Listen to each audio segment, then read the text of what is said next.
Well, this is the last session before Dave moves away and we play online full time. No, we don't have time. This video is so packed. We don't have time for a sketch. Get out of here. Go on, shoot.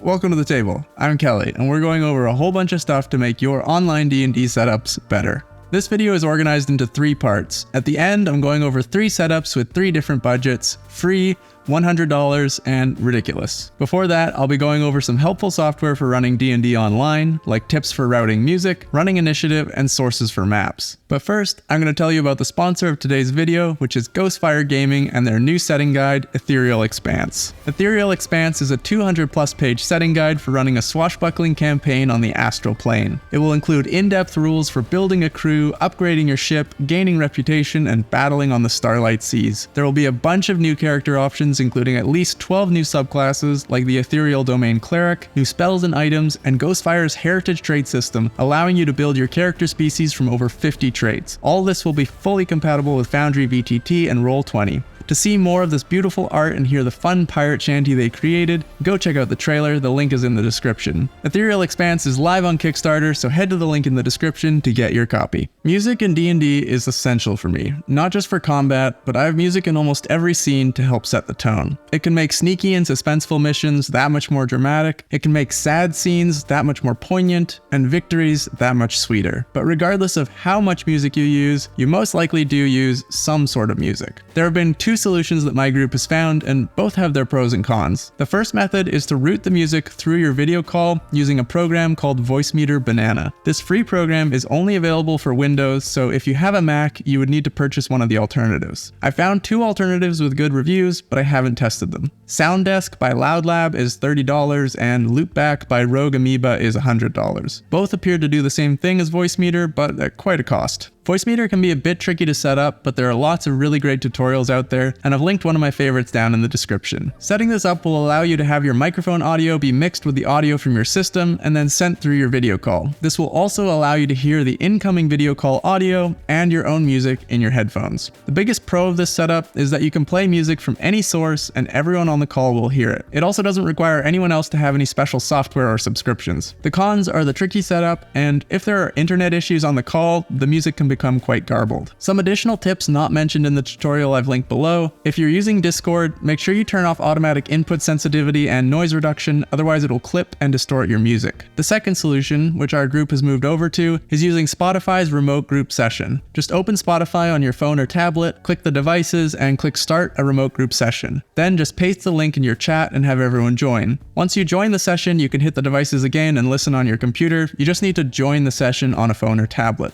The biggest pro of this solution is that it's very simple to use. The biggest con is that it requires you and everyone in your group to have a Spotify premium subscription. The other con is the music you want to use has to be on Spotify. Since everyone in our group has Spotify, this has been the easiest solution and has led to less issues with quality and volume. Everyone will get the same quality music regardless of internet issues, and everyone can adjust their own music volume. With having music through the call, everyone wanted a different balance of microphone level to music level, so it was always a compromise. There are some other options like using a Discord bot to play YouTube, but these 2 have been my group's favorites. As for our video call client, as I'm sure you guessed, we use Discord. We initially used Zoom, but then we moved over to Discord and haven't looked back. We have our main voice/video channel, but then we also have secondary channels if the DM needs to have secret chats with any players. We can use the text channels for scheduling, scheming, or mid-game reminders/notes. I'd recommend using push to talk, that way if things are happening in the background it doesn't interrupt anyone. Or at the very least, assign your mute toggle to a hotkey. There are lots of fun D&D related Discord bots that you can install on your server, but we mainly just use it for communication.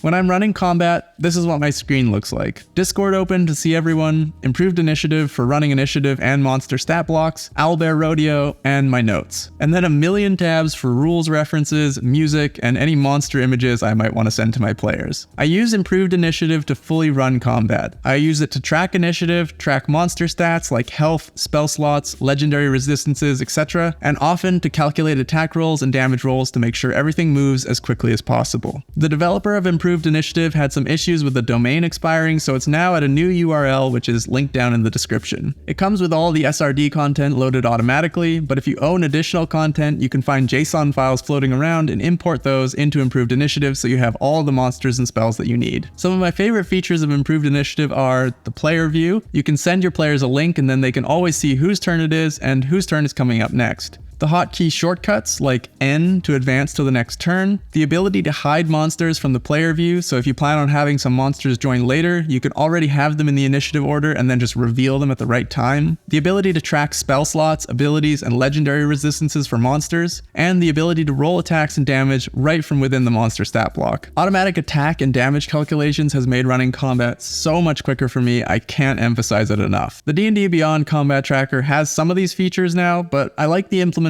better in Improved Initiative, and I like supporting a third-party developer. Owlbear Rodeo 2.0 is officially launching on July 19th. My group has been using 1.0, but recently I've started playing around with the 2.0 beta. They have added a ton of features which look really great, and the UI still feels familiar. One of the biggest new features is the ability to add extensions, developed by them and by third-party developers. This allows you to customize and add the features that you like without having to jam every possible feature into the UI. I think this approach is great, and it will keep its simplicity but allow people to make it as complex as they want. The simplicity of Owlbear Rodeo was the biggest initial draw for me, so I'm glad to see that they haven't abandoned that in their pursuit to make it a more full-fledged VTT. As for maps and tokens, I'm a big fan of 2-Minute Tabletop. If you've watched my previous videos, I talk about them all the time. There are lots of wonderful map makers out there, but 2-Minute Tabletop has so many different maps, many of them free, that I find I can always go there and find something to suit my encounter. They also have token packs, which are great, because finding a good map is only half the battle. Up until recently, I've been using Kobold plus Fight Club to create encounters. Using CR and XP as a rough guideline, I've been able to make some fairly balanced encounters for my group. I'll probably still use this going forward, but I've recently discovered a new tool called BattleSim, which will help fine-tune those encounters. BattleSim is an encounter simulator, not just a repository of monster XP and CR. It's being developed by a YouTuber called Trek. Their channel, Trekiros Game Changer,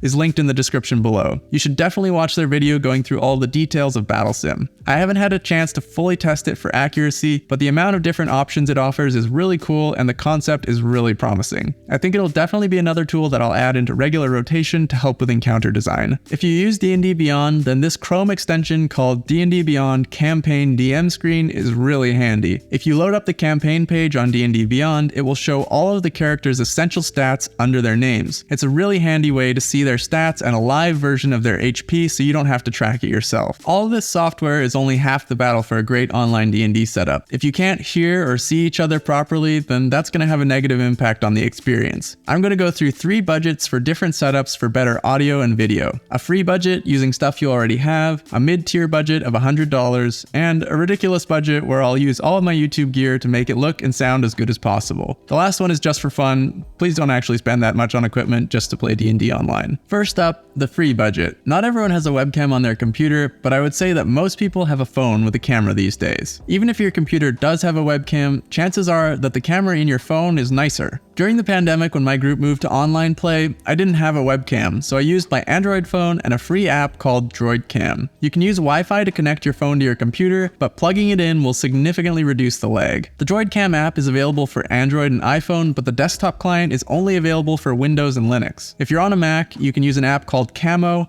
made by Reincubate. There's a free version that seems fully featured. The only downside that I could see is there's a watermark down in the corner. Now that you have the video feed set up, you'll need to mount your camera. Higher up is more flattering, so mounting it on top of your monitor is ideal. Adhesive Velcro is great for this. I put a strip of the soft side on my phone and just left it there all the time. Then I put a strip of the hard side on the back of my monitor and stuck my phone up there. I used a folded piece of soft Velcro to control the tilt. You can get adhesive Velcro from the dollar store or your local hardware store, but if you don't want to buy that, then you can also just stack up some books. Next up is lighting. This is a lamp I picked up off a free table and it works great. It has a shade which diffuses the light, so it'll be nice and soft. soft. If you can, put a lamp just off camera, and that, in combination with the light from your monitor, should give you some nice soft lighting. For audio, you can use the mics on your phone if you're using Droidcam or Camo, which will work pretty well. Alternatively, if your phone came with a headset that has a mic built in, then you can plug that in and bring it closer to you. Ideally, you want the mic as close to your mouth as possible. If you'd like to spend a little bit of money to improve your setup, you can get something that looks and sounds pretty great for $100. I've linked all of these products down in the description. These are Amazon affiliate links, so if you use them to make a purchase, I get a small commission. Because D&D is first and foremost an auditory experience, the first upgrade I would make would be a microphone. You really don't have to spend much to drastically improve your audio quality. When we moved to online play, I bought this $30 mic for my wife, and we've been really happy with the performance. It's the Maono AU902. It's a USB condenser microphone with zero latency monitoring. Condenser microphones are great for vocals when you'll be close to the mic, so most podcast or voiceover microphones are condenser mics. This is what the Maono microphone sounds like. This is what the computer microphone sounds like. The zero latency monitoring means that you can plug your headphones into the mic and you'll be able to hear the audio from your computer and the audio from your microphone in your headphones. This won't matter at all to some people, but for some reason I find it so much easier to do voices if I can hear my own voice in my headphones. Otherwise, I have to keep an ear outside of my headphones. You can use this mic with the included desk stand, but I definitely recommend getting a boom arm and pop filter. The boom arm makes it really easy to keep the mic close to your mouth as you move around during the session, and the pop filter means everyone will actually be able to hear your nice new mic and not just a bunch of plosives. If you have a somewhat modern phone or laptop with a webcam, then I wouldn't spend any money upgrading that. The picture quality will be more than good enough for the tiny boxes that your friends will see. Improving the lighting will make a difference for any camera though. In fact, a bad camera with good lighting will look better than a good camera with bad lighting. This is a light made by Logitech called the Litra Glow. It's a $50 light that is designed to sit on top of your monitor. You can control it through the Logi Options Plus program and change all of the settings right from your computer. You can adjust the brightness and the color temperature to match the lighting in your room, and it also has a bunch of presets. It already has a diffuser on it to make it nice and soft, but you can make it look even nicer by taking a piece of blank paper and taping it over the front in this domed shape. This is a nice option because it's specifically designed to sit on top of your monitor, and I think the mount is really clever. But you can get a brighter light for a similar amount of money. This is the Smallrig P96L. It's a $35 RGB light panel that puts out very nice light. It doesn't come with a mount though, so you'll need to get something like this magic arm with clamp for $18. The light is quite harsh right out of the box, but putting a piece of paper over the front of it in a domed shape softens it right up. Or if you really want to get fancy, you can get both, one to light you and the other to make your room and background a fun color. And now for the ridiculous overkill setup. This is all fairly low budget video equipment that I use to make my videos, but here's what it would look like if I used it to play D&D. This is the Sony a7 III with the Sony 20mm 1.8 lens using their Imaging Edge software, which makes it super easy to use Sony cameras as webcams. Then for lighting is the Aperture 100X with a huge parabolic softbox. And for the audio, I have this Behringer condenser microphone going into a Steinberg USB audio interface. And this is what the setup looks and sounds like.